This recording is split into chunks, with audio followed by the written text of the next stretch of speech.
మాజీ ప్రధాని మన్మోహన్ సింగ్ కు నివాళులర్పించారు ఏపీ సీఎం చంద్రబాబు. దేశంలో గొప్ప ఆర్థిక సంస్కరణలు తీసుకొచ్చిన వ్యక్తి మన్మోహన్ సింగ్ అంటూ కొనియాడారు. ప్రధానమంత్రిగా, ఆర్థిక మంత్రిగా, యూజీసీ చైర్మన్, ఆర్బీఐ గవర్నర్గా ఉన్నత బాధ్యతలు నిర్వర్తించారని గుర్తు చేశారు.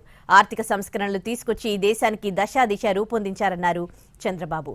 మన్మోహన్ సింగ్ ప్రధానిగా ఉన్న సమయంలో ఆర్టీఐ చట్టం, నరేగా, ఆధార్ లాంటి ఎన్నో పాలసీలు తీసుకొచ్చారన్నారు. ఆయన లేని లోటు ఎవరూ పూడ్చలేరని చెప్పారు. రైట్ టు ఎడ్యుకేషన్ కంపల్సరీగా చదువుకోవాలి, ఆ విధంగా రైట్ టు ఎడ్యుకేషన్ తీసుకొచ్చారు. ఈరోజు యూఏఐడి కింద ఆధార్ ఏదైతే అథెంటికేషన్ ఉందో అది ఎక్కడ కూడా ఏమాత్రం కూడా ప్రభుత్వం ఖర్చు పెట్టే డబ్బుల్లో ఫ్రాడ్ లేకుండా చేయగలిగారంటే అది ఒక పెద్ద అసెట్గా చేయగలిగారు. ఇలాంటి వినూత్నమైన పాలసీలు తీసుకొచ్చిన వ్యక్తి మన్మోహన్ సింగ్ గారు. ఎవరికి కూడా ఈ గౌరవం దక్కదు. ఒక అకాడమిషియన్, ఒక పాలిటీషియన్, ఒక ఎకానమిస్ట్, ఒక బ్యూరోక్రాట్, ఈ నాలుగుట్లో కూడా సమర్థవంతంగా పనిచేసిన వ్యక్తి, రాణించిన వ్యక్తి మన్మోహన్ సింగ్ గారు.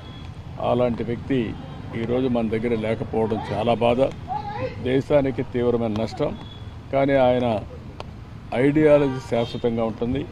ఆయన ప్రారంభించిన రిఫార్మ్స్ శాశ్వతంగా ఉంటాయి. ఈ రిఫార్మ్స్ని ముందుకు తీసుకుపోవాల్సిన బాధ్యత ఈ దేశ ప్రజలందరిపైన